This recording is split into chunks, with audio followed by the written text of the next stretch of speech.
Here's the play at the plate. He's out. And here comes Buck Showalter. Looks like he wants a review. Yeah, we have a manager's challenge. Listen, all of our feeds just went down. I can't help you. I gotta send you to our emergency backup. Replay. Yeah, we have a manager's challenge. What game? Boston, Baltimore. Oh, hold on. I'm checking the dividend. Oh, nothing yet. Checking the Vitches. Oh, the Vitches is indecisive. Was it at the bottom of the fifth? What inning? Oh, he should see this commercial. There's a cat with toast on his head. How are things out there? Oh, you need a replay. Hold on. It's printing something out. He was out. He was safe. He was safely out. Got it. Hey, go Cubbies. Box score starts now. I don't know a lot about sports, but I can drink a lot of beer. My motto is simple. C's get degrees. Need a long and appropriate hug? I'm your man. I think I'm smarter than you, because I probably am. Howard Collins for box score.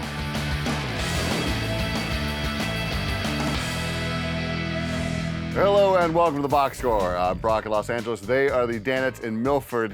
Chase Utley has taken the sports world by storm with his hard slide into Ruben Tejada. Let's get right to it. Was this a dirty play, Paulie?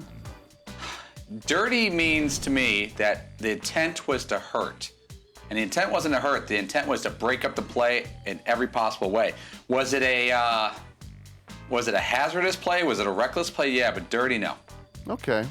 Well, Utley was suspended yesterday due to a lot of reaction and chatter on Twitter. Seton, what can the sports world do to sort of quell this Twitter social media influence?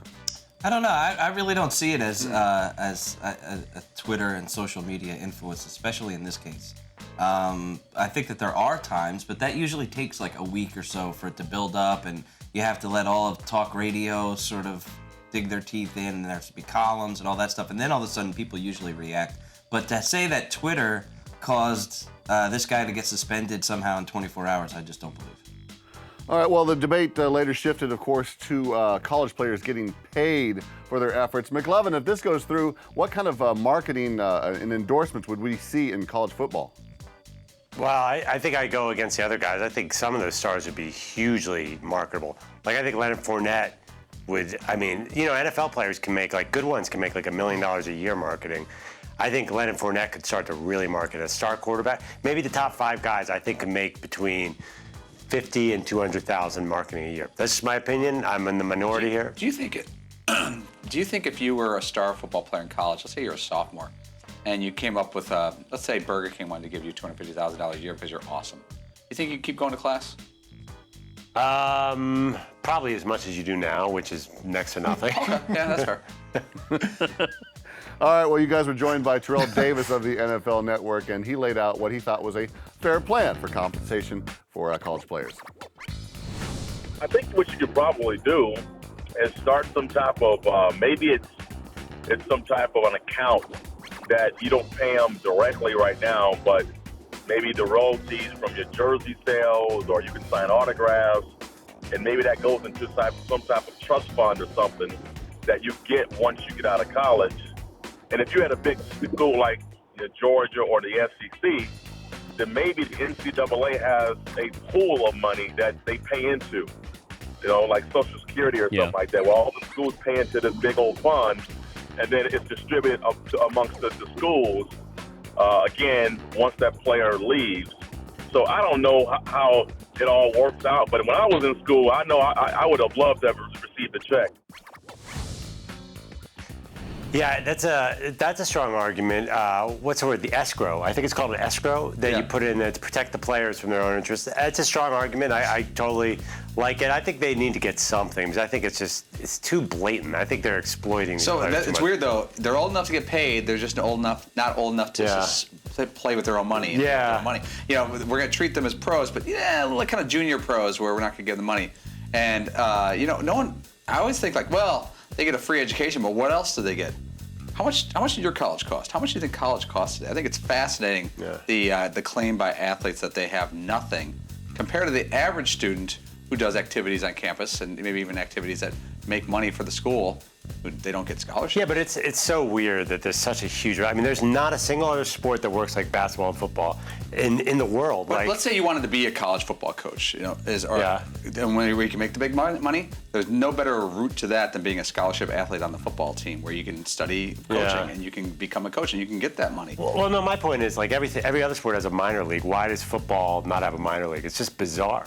Like every other sport in the world, soccer would laugh at this system. They'd be like, "What are you talking about?" And how does it also speak to what each person gets paid? If you're putting, that's all well and good to put something in escrow, but it still doesn't speak to, do you do it quietly? Is that public knowledge? Should people know exactly if you're paying Fournette one amount, what does Nick Chubb get or whatever? That's still the other whole side of it that has to be figured out, what that money is that goes to escrow. And another funny thing, McLovin, you just mentioned is, you said, wow, the college pro football system is silly, because, well, or at least it's antiquated, because they don't have a junior JV system or a semi-pro minor league, yeah. But the most successful sports in our country are professional and college football from a fan revenue standpoint, because of that, because they control their product in such a stranglehold way that they don't let. Anybody watch college baseball? And who's watching college basketball during the season? Right. Well, yeah, but not every. But that's. I'm not saying it's right, but it is fascinating. Yeah, of course the organizers of college football are making a lot of money off of that, but they're robbing these players blind. That's why they're making so much money off of it. I would love to have been robbed blind like that. Fritzy, does NYU have any sports teams that you follow? They have sports teams, not that I follow. Unfortunately, I got 2 strikes against me. 1, I commuted to school from Brooklyn to Manhattan. 2, there wasn't a big basketball or football game to rally behind. So it was. They don't have a basketball team? They have a basketball team, but what's their nickname? It's the Violets. The Violets. Did you attend one sporting event at NYU in your 4 years? I checked out part of a basketball game. I couldn't sit through the whole thing, but they've got minor kind of sports. I'm not going to go sit through a backgammon event or anything like that. I'm sure they have a very good mock trial team and things like that. But when I wanted to go to a sporting event, not that Rutgers is Michigan or anything, but I'd go up to New Brunswick, to Piscataway, New Jersey, spend a lot of weekends at my brother's, and get a little taste of college athletics and dorm life and partying and all that. But at NYU was pretty non-existent unless you want to hang out at Greenwich Village all day. Yeah, that'd be awful. Yeah, that's a tough way to spend a day. All right, coming up, Paulie takes on a tough guy. What's that tough guy's name? I don't know. Maybe it's Bob Ram 1500 Eco Diesel. Maybe he's an MMA fighter. Yeah. Every truck can tow a boat, haul a trailer, and climb a hill, but not everybody has the most fuel-efficient half-ton truck on the road. Get more facts at ramtrucks.com. Guts, glory, Ram.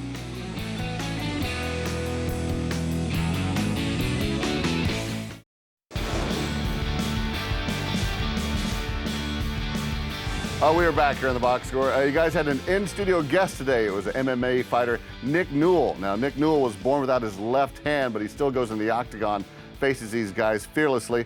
McLovin, do stories like this make you root for guys like Newell more? Not me, because I'm kind of heartless. I find that most feel-good stories in sports are generally. I mean, I really liked them, but I generally feel the media exploits feel-good stories. Like us today? Yeah, kind of like us. But it was so cool that it was kind of fun.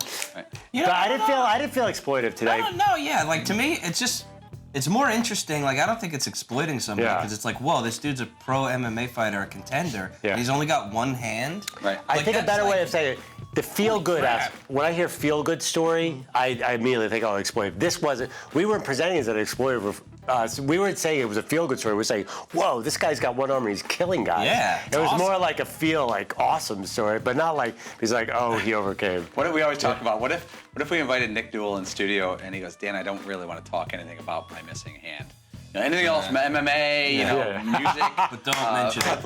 Let's just skip over this entire topic. Like right before the interview started, this is one thing I don't really like to get into. Yeah, one thing about him, he had no sympathy. He had no self-pity at all. He didn't have an inch of self-pity, which I like. Mm-hmm. Did you hear him say, oh, I felt bad because I didn't have a left arm? Never said. He said, maybe I can't climb a rope. He's a good-looking dude who could pretty much kick anyone's ass in any room he walks into. Yeah. I'm cool. Yeah. I'll he should feel bad for us. After seeing him, though, and I don't know how famous he is because until about a week ago, I'd never heard his name. I'm not too intense in the sports. But this kid, if he's a legitimate fighter, I think he could be a superstar because his story is so good. Great-looking kid. Fun, energetic, and he also has attitude. He's not shy in any way. He has a shy tone, but not a shy bravado. And if he's really good at MMA, I think he could be a superstar because that story is what people eat up, and that's a crossover story. All right, Paulie, what was the bigger surprise? Nick kicking you in the leg when he first came in there, or Jim Abbott calling in mid-interview? Well, that was a good move by Fritzy. Fritzy did the prep on Nick Newell and found out that his hero is Jim Abbott and did a good move to call Jim and get him on, and that was really added to the segment, made it as big as you can get.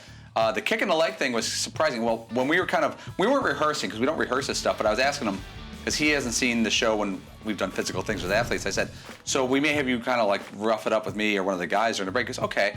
And I said, can you give me like a roundhouse to the head and just miss? He goes, well, I'm wearing jeans and you got to really be flexible. That's why they wear those spandex looking shorts. And I go, how high can you go? So I just put my arm like this to see if he could kick here.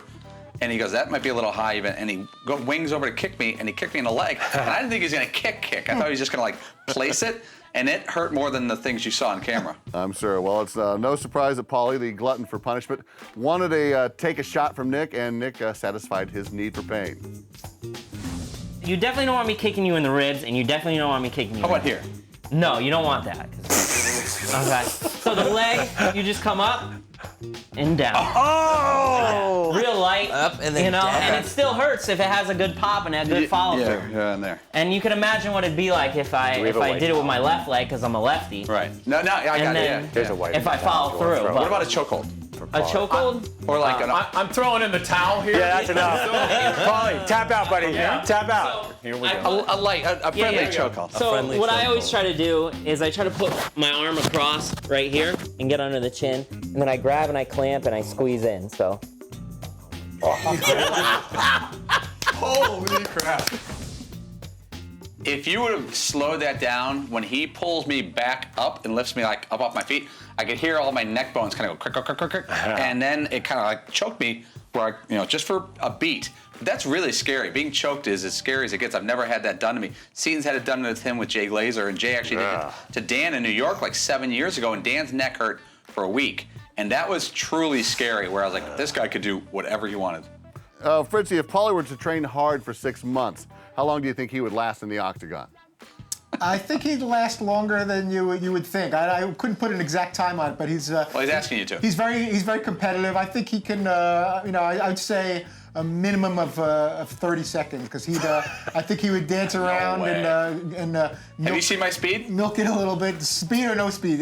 If Paulie sets his mind to it, if you give him 6 months and learn some of the tricks of the trade or how to avoid someone at the very least, or put some pressure on the Since opponent. Fritzy's not going to answer it, Seat, I'm going to go to you. You've had a little bit of MMA workout. You were with Jay Glazer, who is a reporter, not really an MMA guy, but though he is strong and talented.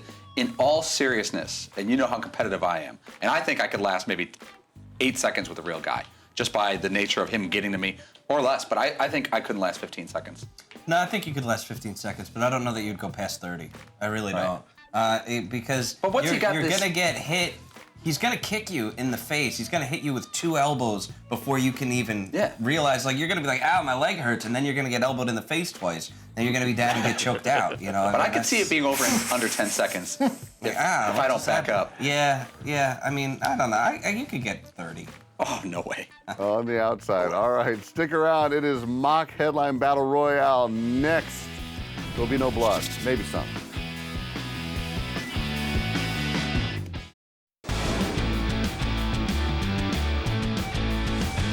Welcome back to Box Score.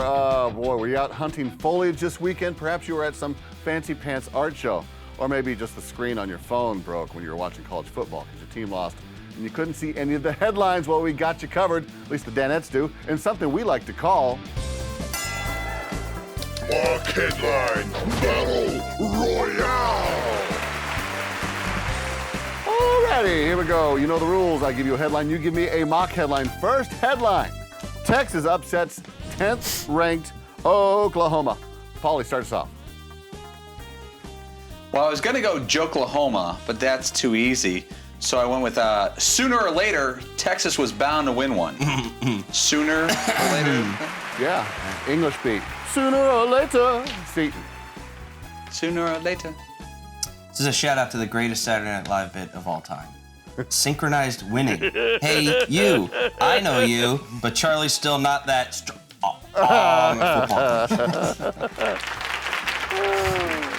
Hey, you. I know you. No, you're not angry at him. You're not angry at You're him. just pointing at him. McLovin. Rickety running in Red River rivalry leaves Sooners rapidly reeling in rankings, right? He said Rickety running in Red River rivalry leaves rapidly reeling Sooners wrong. Red leather, yellow Red leather. River rivalry. You should win just based on that. All right, Fritzy. I went with Okies Chokies on a Longhorn. Perhaps I've stooped too low. I don't know what to make of that. I think it's great. Our second headline, Kobe scores 21 as Lakers get the first win of the 2015 preseason. Fritzy, it's all yours. With everything going on in sports right now, there's no time for showtime. Ooh. Is that an editorial? Yes, that's a shot. Special commentary. That was. I don't know if that was a headline or a commentary. I think we were all surprised I commentary. made one of the four headlines. Yeah, Brock, I think that was a shot at the producers of the Box Score show for putting this as amongst the top headlines of the weekend. There's a lot of stuff happened in the sports world. Yeah. Preseason. That's a veiled passive-aggressive shot. Really Oh, was. the control room has Glad you picked rumbled. up on All right, McLovin, your headline. 21 club. It's not 81 points, but I'll get the win for Kobe. You know he scored 81. I don't know. I don't know. Yeah. You were forced into a situation because Yeah. it wasn't a big headline. Fritzy continues. Seton. This is really awful because it's just so dumb, but it's all I can think of. He's back, Mamba, but Kobe still got beef with the doubters. Back, Mamba. He's back. Yeah. Mamba. Like you're talking to your mom. Something. And you're like, Kobe beef. Why am Kobe beef. Why am I talking to my mom? I don't know, because Mamba. Yeah, well, I want to know about the big headlines of the sports. Mamba, number Back 5. Mamba. Hey, Back Mom. Mamba. Like your mom, yeah. All right, Paulie, your headline, please. Blackjack for the Black Mamba. Kobe drops 21. And it's a headline? Yeah. Third headline, Chase Utley suspended 2 games for a hard slide into Ruben Tejada. Paulie, right back at you on this one. Reuben sandwich. Utley makes mincemeat out of Met. Reuben sandwich. Well, he's really going for it. He wants that belt. Very delicious, very kosher. All right, Seton, your headline. Chase Utley, more like Chase Ugly. Ugly slide. Your son right Hey, Mamba. Did Kieran write these? Hey, he's back, Mom. All right, McLovin, your headline, please. All right, this is all I got. Utley disgrace. I'm just Utley leaving it at disgrace. that. Usually I'd have a subhead to follow, but I just gave up. Hey, Mamba, what's up with the booing? Mamba, he's back. He's back, Mamba. Mamba, I just killed him. All right, Fritzy, your headline. If you think that play was clean, you're telling a fibula. Okay. Oh, nice. Broken leg humor. All right. Yeah. Yeah. Rooting for Always humor's score with good. anatomy. Little Our sim- fourth and final headline, Little Aaron sensitivity Rodgers there, throws first interception at Lambeau Field since 2012. Fritzy, your headline. Sometimes your pass gets picked off. You're only human. Of flesh and blood I'm made. McLovin. All right, this is not any critique of a sponsor, but Ram Ruff, St. Louis Steve, finally solves Rodgers. Unfortunately, Nick Foles isn't that good. I don't know. Ram Ruff. Hey, Mamba. Hey, Mamba. Mamba, you're talking to your mom. Yeah, of course you'd argue your mom about a preseason Lakers game. Why would you? Lamblos, how do you spell overrated? AARONRODGERS. Yeah, I said it. Overrated. Oh. Discount, double check that attitude. Paulie, your headline. Yeah, double check that stuff. I was going to go to air and isn't human, but I thought McLovin would have that. It sounds like To something he air would say. and isn't Yeah. human. So I went, dude, what a pick move. Rodgers tries to help out the helpless Rams. Pick move. Pick move, dude. I think Mamba is the winner. Yeah. Mamba was so close, but our mock Hey, headline Mamba. champion this week is Mr. Paul Pabst. Congratulations, sir. Well done, Paul. Hey, Mamba, some meatloaf. Hey, Mamba, don't go away. We're going to check in on Paulie's trip out to go see some dead leaves, but first, this is the box score. We're taking a break to remind you that the Ram Heavy Duty, with its best-in-class towing, torque, and horsepower, doesn't need one. Well, it does, because it's actually a commercial for Ram, so I guess it does. Anyway, I'll get more facts at ramtrucks.com. Guts, glory, Ram.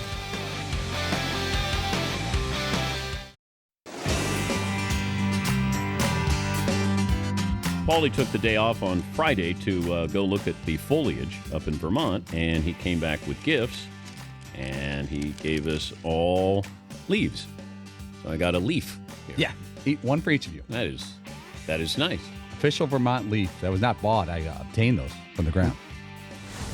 We are closing up shop here in the box score. We are so very happy to have Paulie back after his magical weekend searching for foliage up in Vermont. Paulie, how was your trip?